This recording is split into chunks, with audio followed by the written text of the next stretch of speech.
След като Робърт и Майк вече разбирали основите, какво са активи и пасиви, защо уменията са по-важни от заплатата и защо предприемаческото мислене е ключът към свободата, богатият татко започнал да им говори за нещо още по-дълбоко.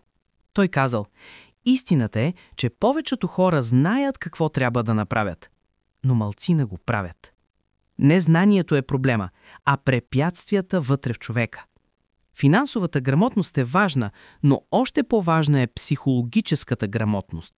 Умението да контролираш собствените си страхове, навици и реакции. Богатият татко изброил 5 основни пречки, които спират хората по пътя към богатството.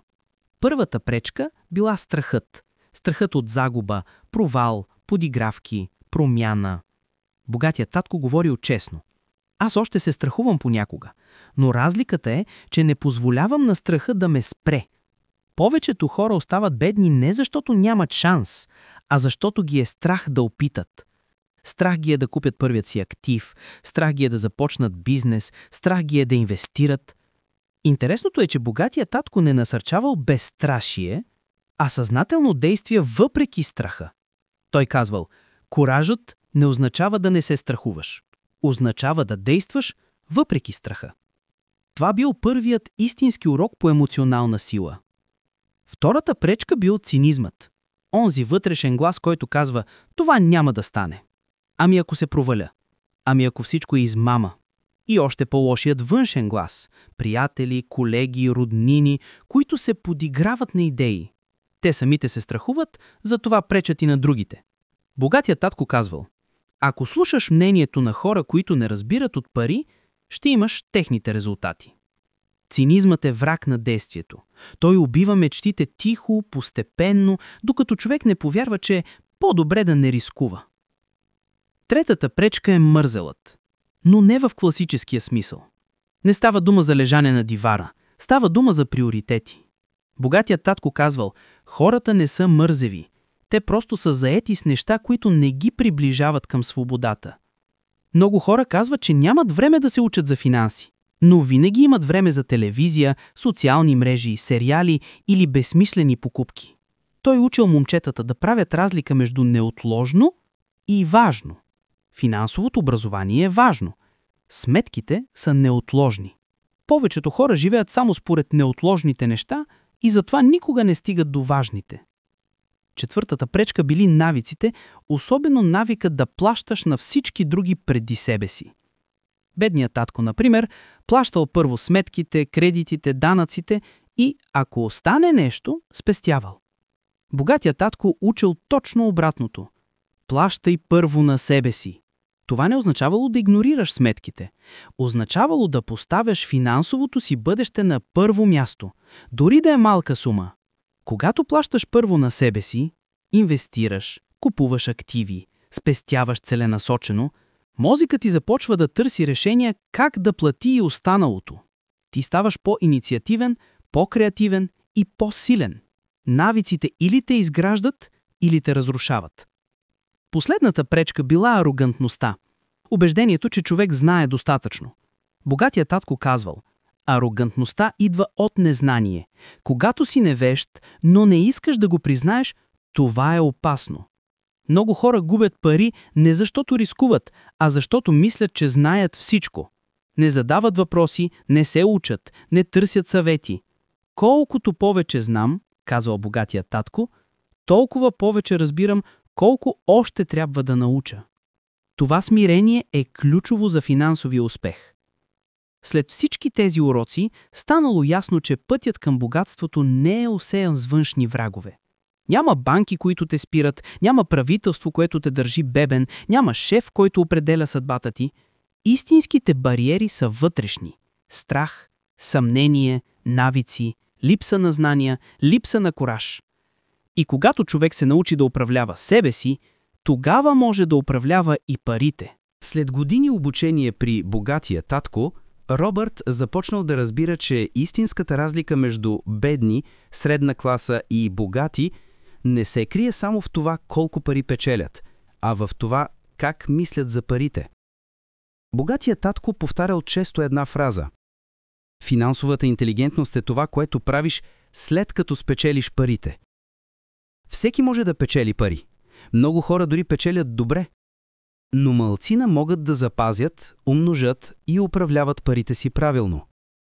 Той обяснявал, че финансовата интелигентност се състои от 4 основни стълба. Счетоводство – разбиране на числата. Инвестиране – умението да печелиш от парите. Пазарно разпознаване – умението да виждаш възможности. Закон и данъци – умението да се движиш правилно в системата. Според него повечето хора имат проблеми с парите не защото нямат потенциал, а защото нямат тези умения. Никой не ги учи на това в училище.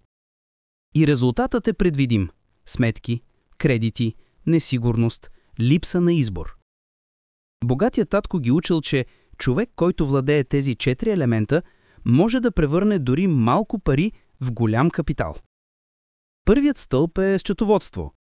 Той казвал: не е нужно да си счетоводител, но е нужно да разбираш сметките си. Който не разбира числата си, никога няма да бъде богат. Много хора се плашат от таблици, графики и баланси, но богатият татко им обяснявал всичко просто.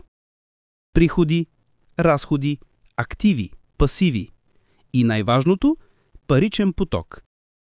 Не колко пари имаш, а как се движат парите.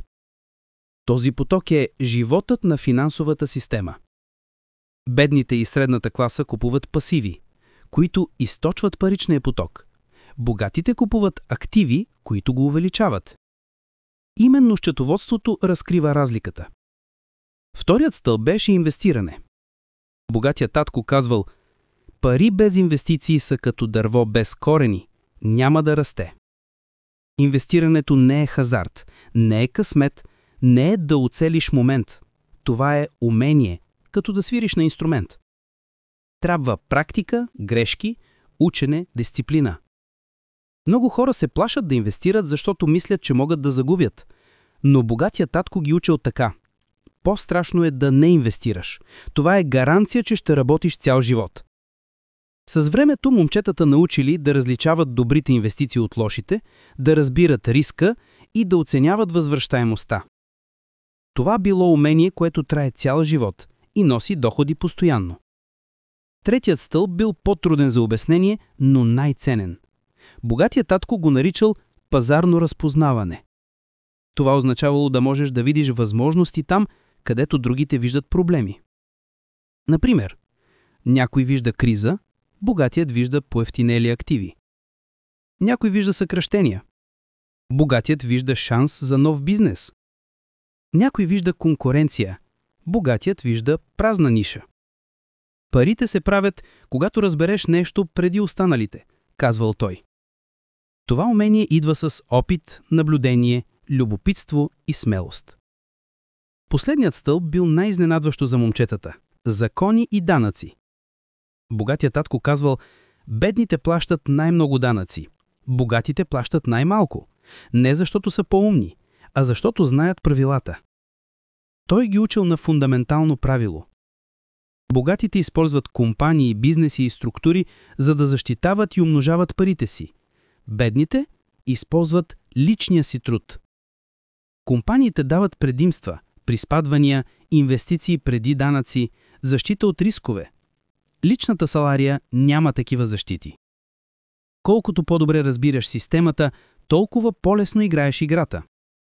Богатият татко повтарял, че финансовата интелигентност не е нещо, което научаваш за ден или година. Това е процес, като изграждане на мускул. Колкото повече тренираш, толкова по-малко се страхуваш, толкова по-добре разпознаваш възможности, толкова по-ефективно управляваш парите, толкова по-малко зависиш от салария. Много хора вярват, че за да бъдат богати, трябва да имат много пари. Но богатият татко ги учил обратното. Първо ставаш финансово интелигентен, парите идват след това. Финансовата интелигентност не е само знания. Тя е и способността да контролираш емоциите си, страх, алкност, съмнение. Хората, които реагират импулсивно, гублят. Тези, които мислят, разбират и действат разумно, печелят. И богатият татко завършвал темата така: богатството не започва в портфела, започва в главата. Промени мисленето и животът ще последва. След дългите разговори за активи, пасиви, страхове и умения, богатият татко решил да научи момчетата на още нещо, което според него било по-важно от всичко останало. Той им казал, че богатството и бедността са резултат не толкова от обстоятелства, работа или образование, а най-вече от избори. Човек всеки ден прави избори. Какво да купи, какво да игнорира, дали да учи или да отлага. Дали да поеме малък риск или да остане в зоната на комфорт. Тези избори, събрани заедно, оформят живота. Богатият татко често казвал: днешните ти избори показват къде ще бъдеш след 5 години. Това било силно послание. Той вярвал, че повечето хора имат потенциала да станат богати, но малцина избират пътя, който води до това. Причината е проста. Избира се лесното, а не правилното. Той дал пример. Човек получава заплата.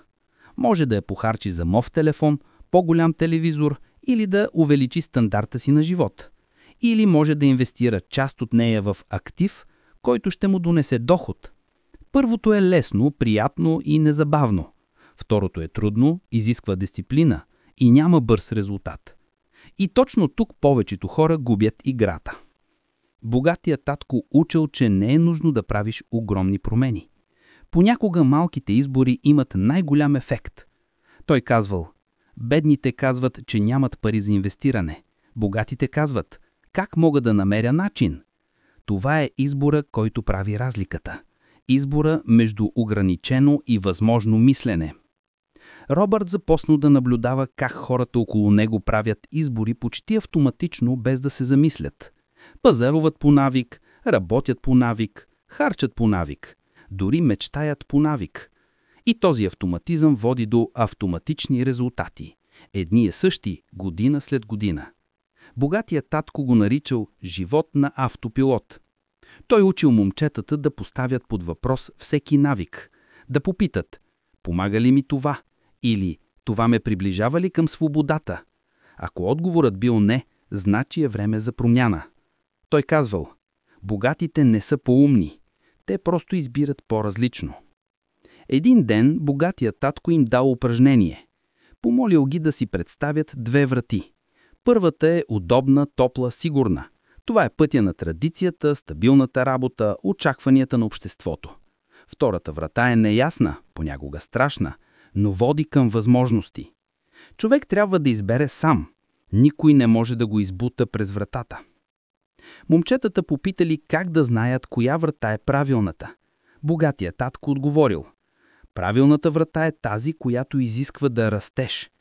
Той им обяснил, че живота винаги награждава развитието, смелостта и ученето. Когато избереш трудното, когато избереш да станеш по-добър, вместо просто да ти е удобно, тогава животът започва да отваря нови пътища. Богатият татко вярвал, че хората си създават собствена съдба чрез изборите, които правят ежедневно. Той казвал: когато се събудиш сутрин, имаш 2 посоки. Едната е към свобода, другата към зависимост. Изборът не е голям и драматичен, той е малък и тих. Робърт зададе въпроса, който много хора си задават. Но как да правя правилните избори, когато не знам дали са правилни? Богатият татко се усмихна и казал: не се страхувай, че ще сбъркаш. Страхувай се да останеш същия. Това било сърцето на урока. Избора да опиташ, да експериментираш, да инвестираш, да учиш, да започнеш нещо ново е винаги по-добър от избора да стоиш на място. Той дал пример с инвестициите. Понякога една инвестиция не носи печалба. Понякога води до грешка. Но тази грешка е урок, който струва злато. Той казвал: грешките ми донесоха повече богатство от успехите ми. Това било трудно за разбиране, но жизнено важно. Един човек, който никога не греши, всъщност никога не опитва. А човек, който опитва, става по-умен, по-уверен и по-силен. Богатият татко учил, че всеки избор има цена, но и награда. Цената на избора да работиш само за пари е липса на свобода. Цената на избора да инвестираш е риск, но рискът носи потенциал за свобода. Той казвал: питай се не колко ще спечеля, питай се колко ще науча. С времето Робърт разбра, че изборите определят не само финансовото бъдеще, но и характера. Човек, който избира лесния път, развива слаб характер. Човек, който избира трудния, развива сила. Накрая богатият татко обобщи урока така. Животът не ти дава това, което искаш. Дава ти това, което избираш всеки ден. И ако искаш богатство, избери да мислиш, действаш и живееш като богатите. Колкото повече растели, толкова по-ясно ставало за Робърт и Майк, че богатият татко не ги учи само как да печелят пари. Той ги учил как да мислят. И в тази глава той решил да им покаже защо информацията е по-ценна от самите пари. Един следобед богатият татко ги събрал и ги попитал: според вас, какво правят богатите преди да вземат важно решение? Момчетата предположили, че богатите разчитат на късмет или че просто имат повече пари, за да рискуват. Богатият татко се усмихнал и казал: не, богатите знаят повече. И знаят го преди останалите. Той обяснил, че в света на парите информацията е сила. Но не става въпрос за слухове или спекулации. Става въпрос за разбиране. Разбиране на тенденции, пазари, човешко поведение, икономика, данъци, възможности. Една добра информация може да промени живота ти, една липсваща информация може да те остави беден. За бедните хора информацията често е последното, което научават. Те правят избори след факта, след като пазарът се е променил, след като възможността е отминала. Богатите обаче правят избори предварително, защото учат, наблюдават, задават въпроси и търсят знание. Богатият татко казал: бедните казват: не знам как да започна. Богатите казват: ще разбера как. Това е голямата разлика. Не е липсата на пари, а липсата на желание за знание. Той често повтарял, че човек трябва да бъде любопитен, да се пита постоянно: как работи това? Защо тази инвестиция носи печалба? Как този бизнес прави пари? Защо тази възможност се появява точно сега? Любопитството отваря врати, безразвитието ги затваря. Робърт осъзнал, че много хора живеят с стари знания в нов свят. Научили са нещо преди много години и мислят, че то ще важи завинаги. Но богатият татко казвал: светът се променя, технологиите се променят, пазарите се променят. Ако знанията ти не се променят с тях, изоставаш. Той дал пример с професии, които някога били много ценни, но днес ги заменят машини, технологии или изкуствен интелект. Хората, които се разчитали само на едно умение, се оказват неподготвени. Но тези, които се учат постоянно, винаги намират нови пътища. Богатият татко казвал: не се страхувай да учиш нещо ново. Страхувай се да останеш същият. Той обяснил, че знанието е като лост. Малко знание може да премести огромен товар. Един добър финансов принцип може да спести години труд. Един правилен избор, направен с добра информация, може да създаде богатство. Но богатият татко поставил и още едно важно условие. Знанието трябва да се проверява. Много хора вярват в слухове, в мнения на приятели, в новини, които звучат убедително, но нямат реална основа.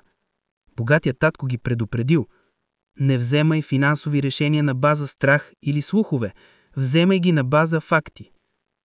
Той ги учил да анализират, да задават въпроси, да търсят източници, да проверяват преди да действат.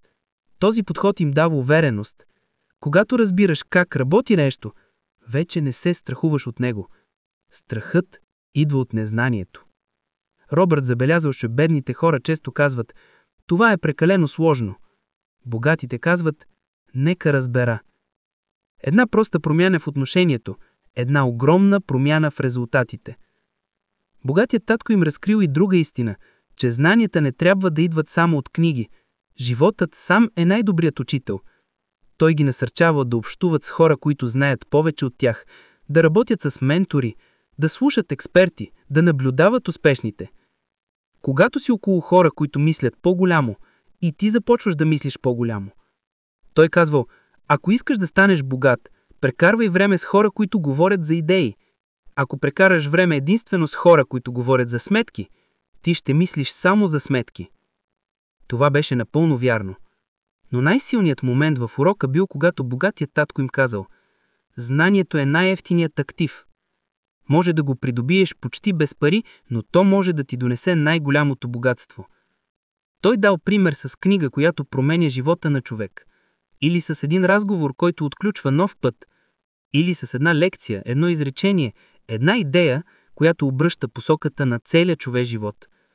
В края на урока той попитал момчетата, кой е най-добрият момент да учиш, и сам си отговорил: винаги. Образованието не спира след училище, то започва след училище. Робърт започнал да вижда, че парите следват знанието. Колкото повече знаеш, толкова по-малко грешки правиш. Колкото по-малко грешки правиш, толкова повече печелиш. И така се изгражда богатство. Не бързо, не случайно, а чрез постоянство и учене.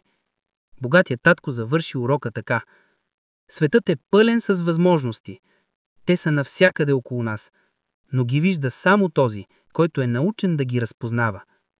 И тогава Робърт разбрал: знанието не просто дава сила, то дава свобода. С времето, богатият татко започнал да говори за нещо, което на пръв поглед изглеждало напълно противоположно на идеята за натрупване на богатство. Той им казал, че истински богатият човек не е просто този, който има много активи или пари. Истински богатият човек е този, който разбира силата на даването. Робърт и Майк били изненадани. Те очаквали нов урок за инвестиране, бизнес или финансови стратегии, но богатият татко започнал да говори за щедрост, за това как човек, който дава, всъщност получава повече. Той казал: парите идват при тези, които ги управляват добре, но богатството идва при тези, които знаят кога да пуснат. В началото момчетата не разбирали. Как така човек може да стане по-богат, като дава? Не е ли логично, че ако даваш, ще имаш по-малко? Богатият татко се усмихнал и обяснил: това е законът на потока. Парите са като вода. Ако ги задържаш прекалено здраво, те се застояват, но ако ги пуснеш да текат, потокът се увеличава. Той казал, че има два типа хора.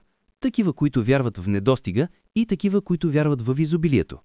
Хората, които вярват в недостига, се страхуват да дават, защото мислят, че няма да получат обратно. Те мислят, че светът е ограничен и че трябва да защитават всичко, което имат. Хората, които вярват в изобилието, дават без страх. Те вярват, че винаги ще има още възможности, още пари, още пътища. И точно те са тези, които получават най-много, защото не са блокирани от страх.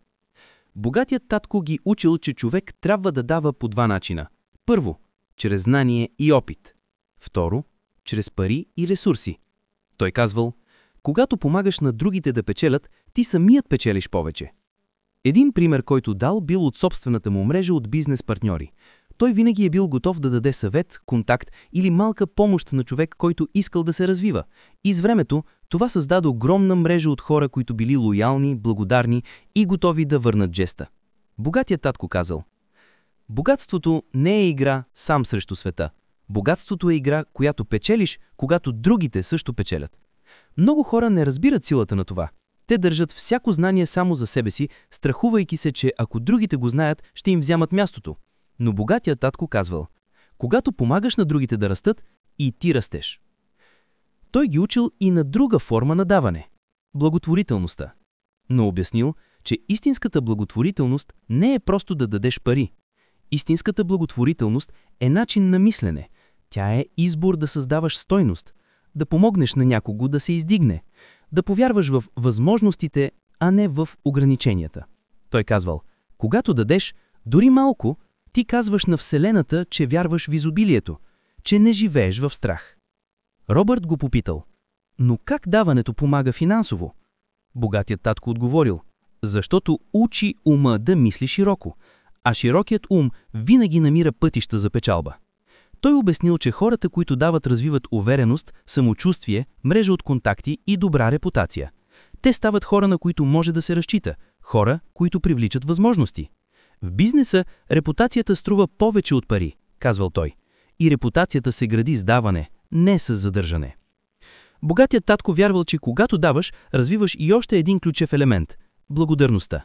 А благодарността създава вътрешно чувство за спокойствие, което ти позволява да взимаш по-добри решения. Той казвал: страхът те прави беден, благодарността те прави богат. С времето Робърт забелязал, че всички успешни хора, които познавал, били по свой начин щедри. Някои дарявали пари, други дарявали време. Някои обучавали млади хора, други инвестирали в общности, но никой от тях не е бил стисък, дребнав или изплашен. Това беше общ белег. Богатите имаха навика да дават. В края на урока богатият татко казал: запомнете това, колкото повече помагате на другите да успеят, толкова повече пътища се отварят пред вас. Богатството не е само числа. Това е поток от стойност. И когато ти създаваш стойност, стойността се връща при теб. Този урок бил по-различен от всички останали. Той не е бил за логика, активи и пасиви. Той е бил за сърцето, за това как човек гледа на света. Но Робърт и Майк разбраха, че той е също толкова важен, защото богатството не е само умение, то е характер.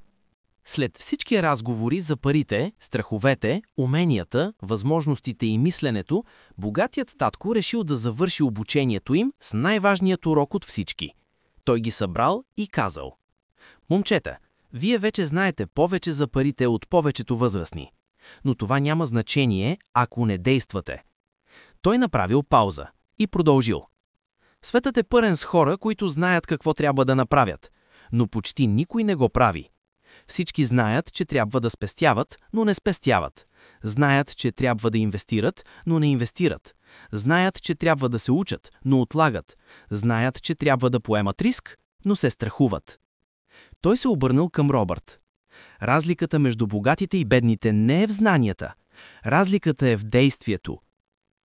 Богатият татко знаел, че знанията, колкото и да са ценни, са безполезни без движение напред. Човек може да прочете стотици книги за успех, но ако не направи първата малка инвестиция, първата стъпка, първата промяна, нищо няма да се случи. Той казвал: най-голямата тайна на богатството е да започнеш. Не да си готов, не да имаш перфектния план, а просто да започнеш. Робърт попитал какво точно да започне. Богатият татко се усмихнал и казал: нещо малко. Нещо, което е достатъчно безопасно, за да не те парализира страхът, но достатъчно смело, за да те извади от мястото, където си. Той им дал примери. Купи една малка акция. Инвестирай в книга. Започни мини-бизнес, дори ако изкарва малко. Научи ново умение. Говори с някого, който знае повече от теб. Действай, повтарял той. Дори малко, просто действай. Той ги предупредил, че началото почти винаги е трудно.